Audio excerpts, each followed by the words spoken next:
Jálale, llévame y ya acaba con este cuento de una vez. No es lo que querías, Calmada. Si esto es otro de tus trucos, no me vas a echar, Vicenta. ¿Eh? Te lo advierto. Ya por fin me agarraste a tu coyote. Ya se te acabó la cacería. Ándale, gringo.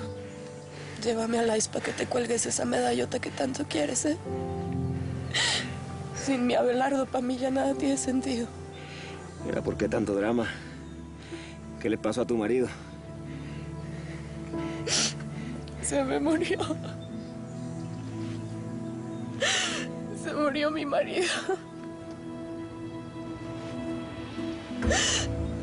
Que nunca has perdido algo que amas con toda tu vida. Mil gracias por seguirnos en YouTube. Si te suscribes aquí, encontrarás todos los capítulos de La Señora 03, La Coyote. También puedes visitar telemundo.com, donde encontrarás todos los capítulos de esta super serie.